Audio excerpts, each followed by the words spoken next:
Hello guys, and welcome here to Out of Turn 4. I'm Brian here. I'm hosting this week as always. Before we get going, let's tell you what is coming up in this week's episode. Of course, this week we will discuss the GMR Indy Grand Prix. We're also going to discuss NASCAR at Dover, and then we will make our picks for the upcoming weekend in racing. It should be a really good weekend for racing, so you won't want to miss it. But we're going to get you ready for it. We're going to try to make this quick and painless, guys, so let's get right to it. Rinus VeeKay, a surprise winner in the NTT IndyCar Series. He is the winner of the GMR Indy Grand Prix. His first career win. I knew it was coming. Did I think it was going to come in the Grand Prix at Indy? Not really. But it's good for Ed Carpenter Racing, a long time, hometown boy in Ed Carpenter. So no doubt, I'm sure he wishes he was the one that won the race, but nonetheless, his team gets the win. That's always a good sign. And of course, you gotta be happy for him. The small team that could there. They're not really the best team in the garage, of course, but when they come to Indy, oh boy. But man, I gotta give credit though to Romain Grosjean. I know he's been getting a lot of credit in the garage, but he may low-key be one of the best rookies in the field. Maybe one of the best drivers in the field. I think it's a sign of things to come. I know he's in a Rick Ware car, and I rip on Rick Ware cars all the time on here. But he's gonna be good, I think. I think he'll be fine. As long as Rick Ware stays as far away from the car as humanly possible, he'll be fine. But no, I think Romain is a great driver. I think he's proving it week after week, and I think he's going to be a threat sooner or later to win. And another thing is, I think he's happy being here in the States. Again, I mention it every single week here. The level of competition between IndyCar and F1 is totally different.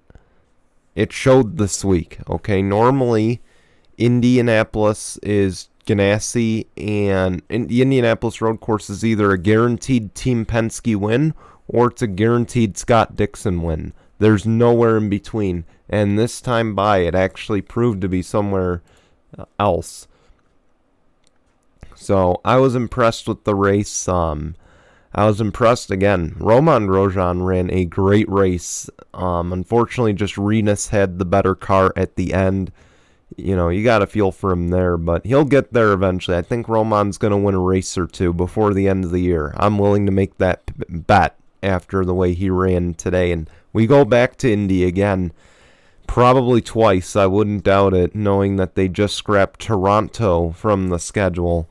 And to be honest, I'm kind of upset about that. I hope they bring the race to Watkins Glen and at least cater to the Northeast a little bit more. They need to stop catering to Indy at the end of the day. I get it. It's a free race for you. You don't have to pay track sanctions. But you can't have 3 road course races on the same track. That's just an embarrassment in and of itself. So that's my thoughts on that. Moving forward here, of course, the Indianapolis 500 entry list was released. One thing is that it is 35 cars, so of course 33 will make the field. Many thought, and I certainly thought, that we would see the 52 on the grid, another Rick Ware racing car for Rick Ware's son Cody Ware. Sponsorship was not secured, so he will not be racing this weekend, and of course he'll be, or in a few weekends I should say. So he will be back at NASCAR focusing on that. As I scrolled through the entry list, Stephen Wilson's deal kind of came together last second. That was a little bit of a shock. So I'm not going to lie there. That was quite a shock. but he will be racing. Of course, we know Santino Ferrucci is going to be racing for Rahal Letterman Lanigan with Citroen Buell. We don't know about Max Chilton yet. I assume he will be cleared to race. Jack Harvey, of course, will have teammate Helio Castroneves for the first time this season. And then R.C. Enerson with Top Gun Racing. And, of course, R.C. has never run an Indy 500. So, what are some takeaways I can take from this entry list? I think it's probably one of the best ones. Definitely didn't live up to the hype I thought it would. At the end of the day, there really weren't many surprises, but if you had to ask me my picks here for the poll, I'm going to lean back toward one of these Andretti Autosport cars. In fact, I may lean toward Ryan Hunter-Reay to start on the poll for the Indy 500. I think, definitely Rossi is going to be a player. Herta is going to be a player. Maybe Marco. Who knows? Marco did sit on the pole last season, so he will always be a player for that. But I think it's going to be a Honda up front. That is a simple pick early on. Then, of course, who will get bumped? So, of course, bump day, I believe, is Saturday or Sunday. It'll be a last three shootout, I believe, once again. There's a few guys I have in mind, and R.C. Enerson tops that list. I think he's going to be one of the guys that's going to be on the bump right there. No testing, so my reason is, of course, very little testing. R.C. is not, if I had to pick a driver, I don't think it would be R.C. Enerson that I would enter in the Indy 500. And this Top Gun Racing team, again, I just don't feel confident in their ability to make the field. I think they will do well. I think they will certainly, at least get their feet wet. I think that's the best way to put it. I think they'll get their feet wet, but I don't see much more than that. I was initially going to lean toward Helio Castroneves. I'm a little concerned about him, of course, running his first race with Meyer Shank Racing. Of course, we saw what he did with Arrow McLaren last season in the one-off race, and he didn't fare too well. So that's kind of my reasoning. I'm a little iffy on him right now, but I think he'll pull through. JR, Charlie Kimball are a few I think are going to be on that chopping block. And then, of course, I am leaning toward Pietro as well. Pietro's another one that'll probably be in the bump round because Rick Ware Racing, unless they learned anything from last year.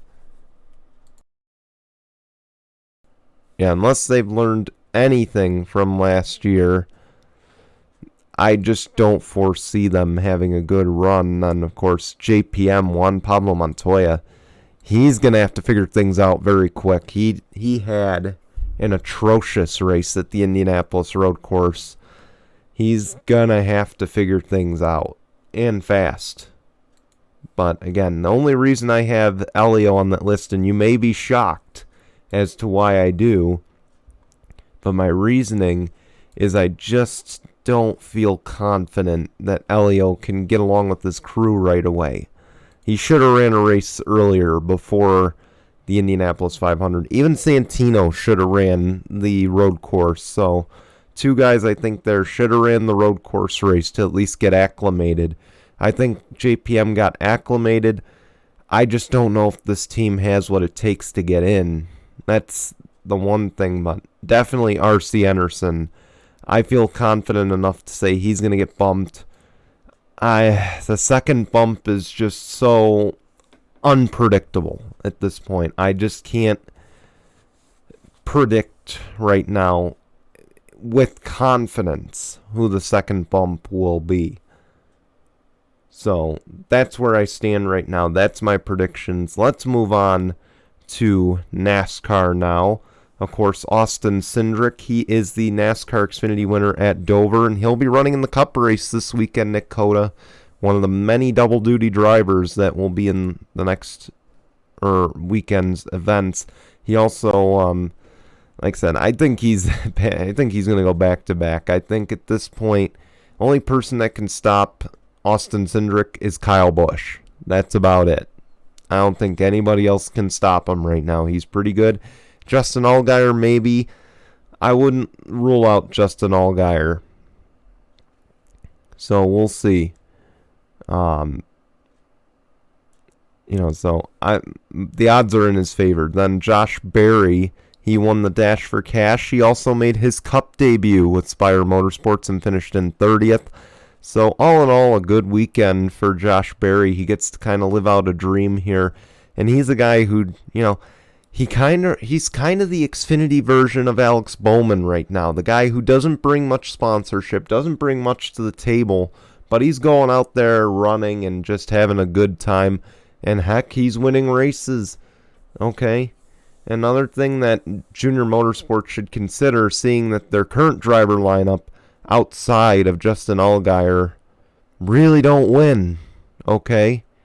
I'm pointing at Michael Annett, and I'm somewhat pointing at Noah Gragson, but Gragson's obviously going to stay. But I'm absolutely pointing a finger at Michael Annett and saying, should he really be in that seat? He brings sponsorship, but he sure as hell can't race. So, that's, again, I think, Josh Berry deserves a shot. I hope Junior Motorsports will maybe consider fielding a fifth car under the number 88 banner for Josh Berry, or put Sam Mayer in the 88 and just let the 8 run for the owner's title with Josh Berry. So, but who knows? It's going to take a lot for Josh Berry to get there. Speaking of Alex Bowman type drivers, let's talk about Alex Bowman. He won at Dover, a shocker. It's his second win of the year. Another thing, the first 1, 2, 3, 4 finish in a few years here. So Hendrick Motorsports finished 1, 2, 3, and 4. Huge weekend for Hendrick Motorsports. And this is a statement. Okay, it's not just a statement win for Bowman. It's a statement for the team. They are having, I believe, one of the best starts Hendrick has had in the last few years. Okay, Hendrick is running well. And I attribute this to Chad Knaus and his leadership over there. Okay, y'all can say, oh, well, Chad Knaus is a cheater. He cheated, He's just always wanted to bend the rules. Who cares at the end of the day? Okay, who cares? He's winning. He's winning. He hasn't been caught, okay? And I'm telling you, he's in the right role to fix Hendrick Motorsports. He's in the right role to put those Chevys out on top. I'm telling you, Greg Ives and Alex Bowman are the best pair that can be together right now. They are the best pair. That's another thing. Hendrick has done an incredible job pairing the right crew chiefs with the right drivers, which is even more impressive in this run. So, of course, going off the Hendrick thing, of course, William Byron, he has finished in the top 10 since his win, so he's on quite a roll here. I was not very high on William Byron entering the season. I had second guesses about him, but he's putting all my second guesses to bed. He is the guy who is winning races. He is the guy who is running up front, showing consistency.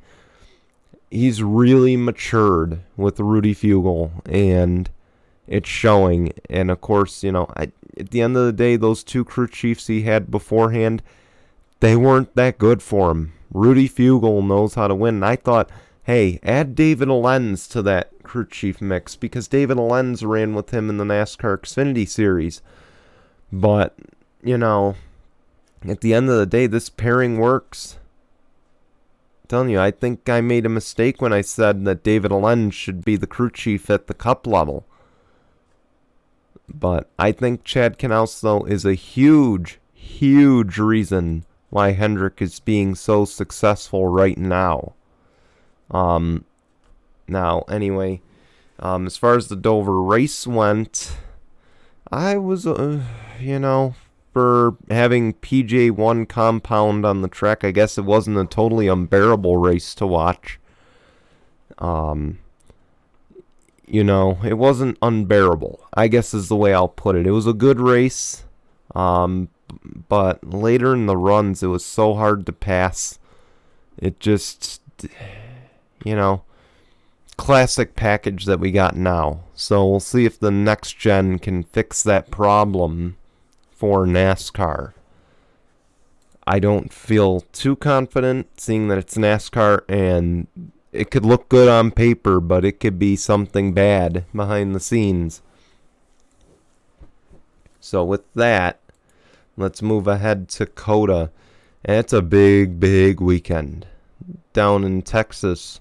Of course, the first time any of the 3 series have run COTA, and they're all going to be running next weekend.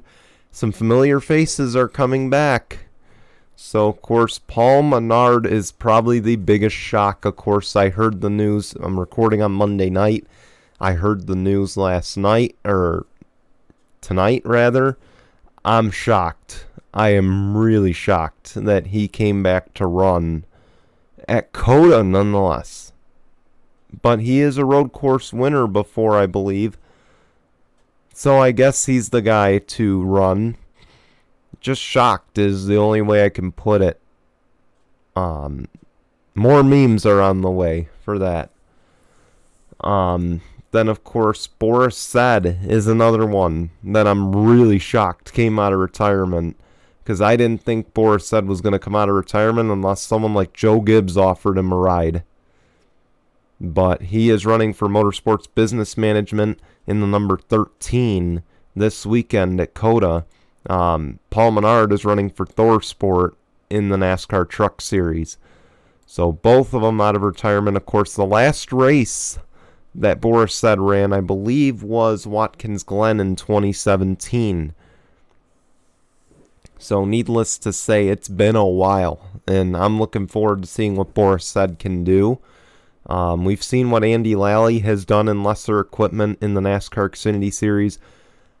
I don't know if he's going to be able to compete with the likes of Kyle Busch, but we'll see.